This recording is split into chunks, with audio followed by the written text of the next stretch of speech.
ईमानदारी का इनाम। एक ईमानदार किसान की कहानी।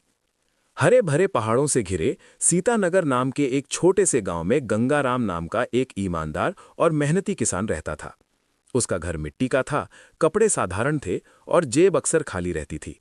लेकिन गांव में उसकी पहचान किसी अमीर व्यक्ति की वजह से नहीं, बल्कि उसकी अटूट ईमानदारी के लिए थी।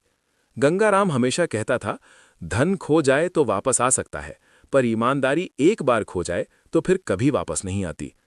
उसके पास थोड़ी सी जमीन थी जिसे वो बहुत प्यार से जोतता था।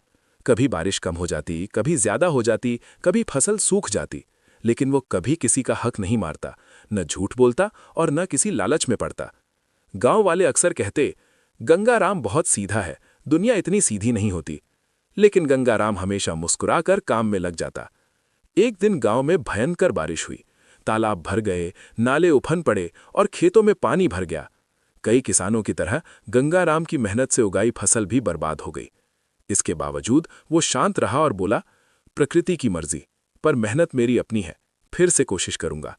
कुछ दिनों बाद वो अपने खेत के पास पेड़ के नीचे बैठा था कि अचानक उसकी नजर मिट्टी में आधा दबे एक चमकदार थैले पर पड़ी। उसने उसे उठाया और देखते ही उसकी आंखें हैरान रह गईं। थैले में सोने के जेवर और ढेर सारे सिक्के थे। इतनी दौलत उसने कभी सपने में भी नहीं देखी थी।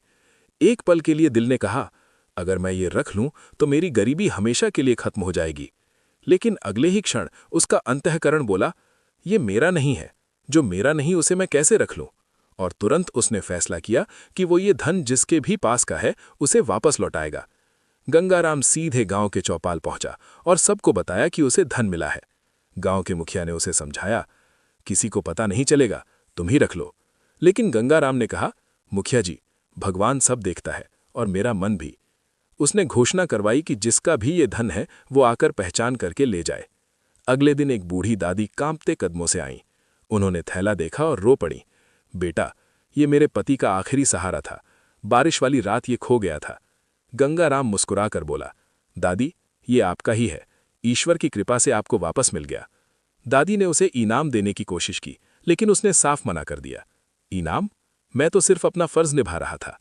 गंगाराम की ईमानदारी की खबर गांव के जमींदार तक पहुंची।